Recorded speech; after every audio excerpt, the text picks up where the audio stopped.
Өдрийн нэрх үзэгчтэй мэдээ танилцуулъя. Монгол улсын батлан хамгаалах салбар генерал гэдэг цолыг бий болгоод 68 жил болж байна. Анх 1944 оноос цэргийн цолыг олгож эхэлснээс хойш өнгөрсөн хугацаанд нийтдээ 158 цэргийн албан агчид энэ цолыг олгожээ. Эдгээр генералуудаас өнөөдрийн байдлаар 80 гаруй нь инх тух, бүр тодорхойлбол 20 гаруй нь цэргийн албандаа үүргээ гүйцэтгэж явна. Тэгвэл алтан мөрдтэй генералуудаа батлан хамгаалах яам, зэвсэг түвшний жанжин штаб, Монгол генерал төрийн бус байгууллагын хүлээн авч хүндэтгэл үзүүллээ.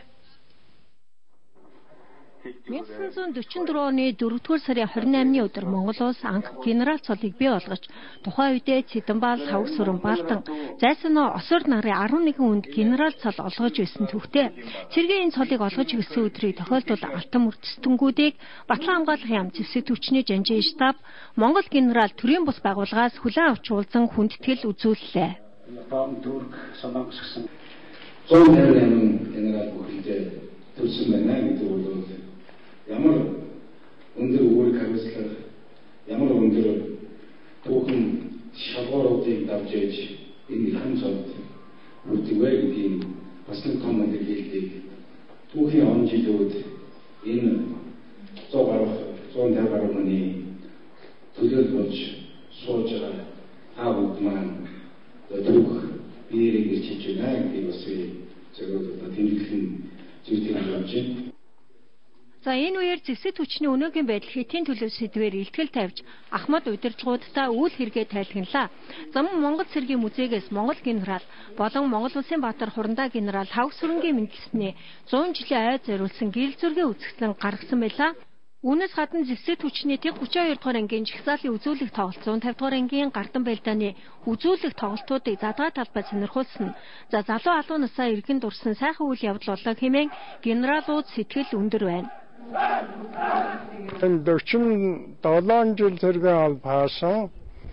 Энэ хугацаанд давал цэргийн жирийн байлдагчаар 5 жил дайны жилүүдэд хугацаа цэргийн албаасан. Тэгээд тэрнээс хойш офицер Хамаадач 1945 оны шилжүүлэх байлдаанд оролцож явсан. Миний үнцэн анги бол Монголын нийслэх хүч. Би зэвсэгний агаарын давтлагаас хамгаалах цэргийн командлагчийн хувьд сэтгэл их өндөр байна. Өнөөдөр зэвсэг түвшин бол хуулиар үндсэн хуулиар хүлээсэн үүргээ бол амжилттай биелүүлж байгаа. Түүний нэг салбарыг агаарын цэргийг удирдах явж байгаа. Энийг бэлэн байлаа анхаарчтай би сэтгэл хангалуун байна. За түүнчлэн энэ үеэр инхийг сахиулах ажиллагааны өмнөх бэлтгэл сургууль тэр дундаа ажиллагааны зарим цэгийн үйл явцтай. За мөн өнөөгийн зэвсэг түвшний шин зэвсэг хэрэгэлтэд танилцуулсан.